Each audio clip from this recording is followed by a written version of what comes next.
Assalamualaikum warahmatullahi wabarakatuh. Perkenalkan, nama saya Novan Susanto dari Prodi Komunikasi dan Penyiaran Islam semester 6.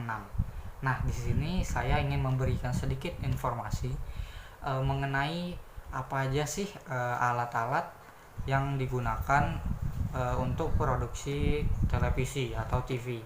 Nah, yang pertama itu udah pasti ada kamera. Nah, kamera itu ada dua jenisnya. Yang pertama kamera yang digunakan di dalam studio, dan yang kedua itu digunakan di luar studio. Nah, yang digunakan di dalam studio itu namanya kamera studio, udah jelas dari namanya. Nah, kamera ini biasanya mempunyai ciri-ciri yang dapat dilihat dari ukurannya yang besar dan beban yang berat.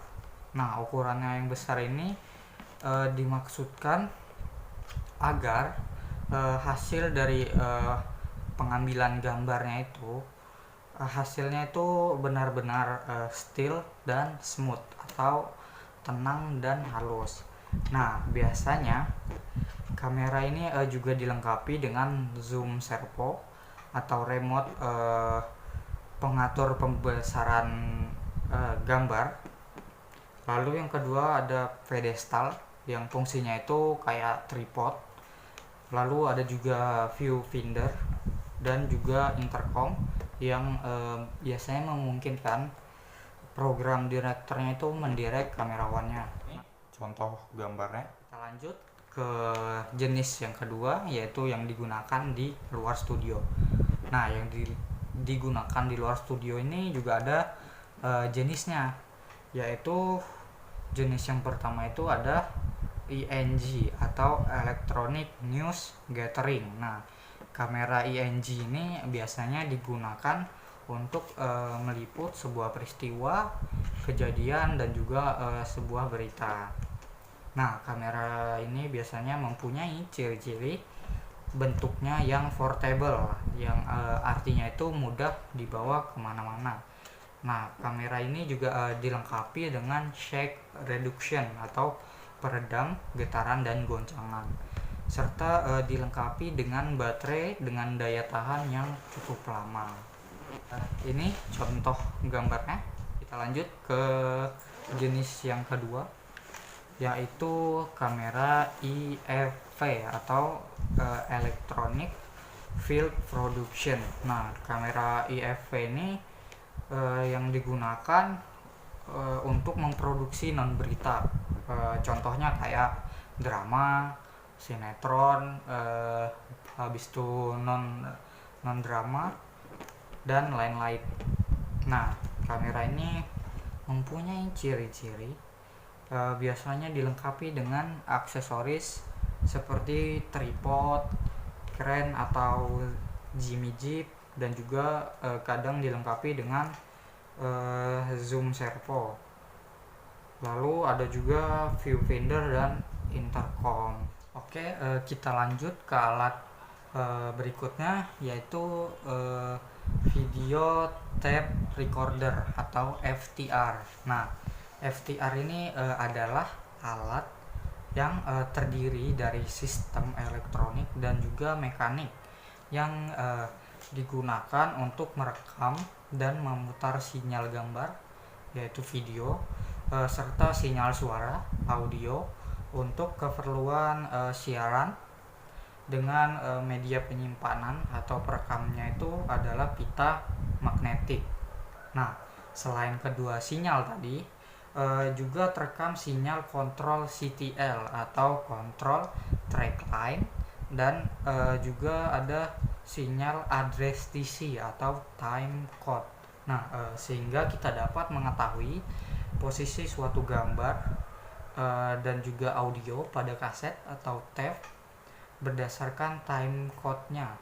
Nah, FTR juga terdiri dari beberapa macam jenis berdasarkan tipe kasetnya, yaitu ada U-Matic, Betacam, DVC Pro, FAS atau S, strip FAS. Selanjutnya yaitu mikrofon. Nah, seperti yang teman-teman tahu, mikrofon itu biasanya kita pakai untuk eh, membuat suara kita semakin besar atau nyaring dan semakin jelas. Nah, penjelasannya itu mikrofon ini adalah alat yang digunakan untuk menghasilkan suara, di mana terjadi perubahan energi dari energi akustik atau gelombang suara menjadi energi listrik atau informasi elektrik. Nah, mikrofon ini ada macamnya, yaitu yang pertama mikrofon kondenser. Nah, biasanya mikrofon ini diberikan tegangan 48 volt DC dengan sensitivitasnya itu tinggi. Nah, mikrofon ini biasanya cocok digunakan di dalam ruangan, mempunyai respon frekuensinya itu antara 50 Hz sampai dengan 20 kHz. Oke, kita lanjut ke jenis yang kedua dari mikrofon, yaitu ada yang namanya mikrofon dynamic.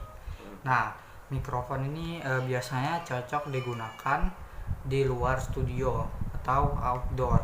Nah, mikrofon ini menggunakan kumparan dan membran sebagai media pengubah energi suara menjadi energi listrik. Nah, mikrofon ini juga mempunyai respon frekuensi antara 40 Hz sampai dengan 16 kHz. Ya, kita lanjut ke alat yang berikutnya.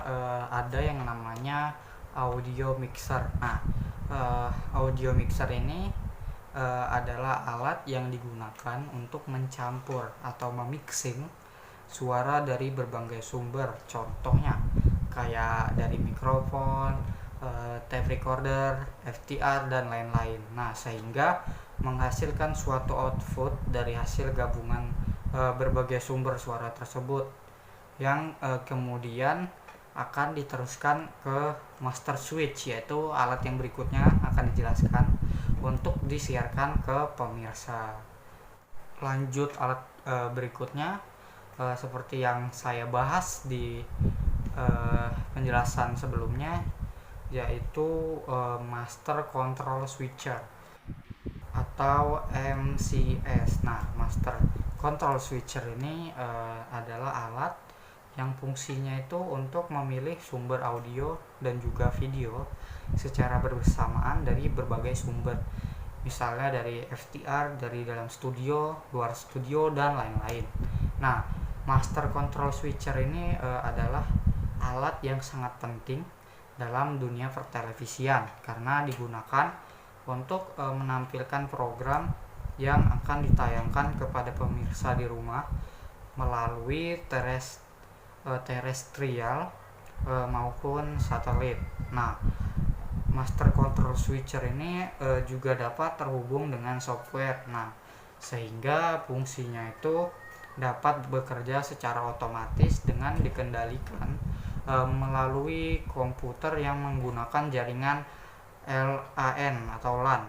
Ya, alat berikutnya yaitu adalah receiver. Nah, receiver ini adalah suatu alat yang gunanya itu untuk menerima dan mengolah sinyal yang ditangkap oleh satelit atau parabola. Ya, alat berikutnya yaitu frame synchronization. Nah, atau biasa disingkatnya itu frame sync. Nah, biasanya sering ditemui sebagai bagian dari peralatan broadcast.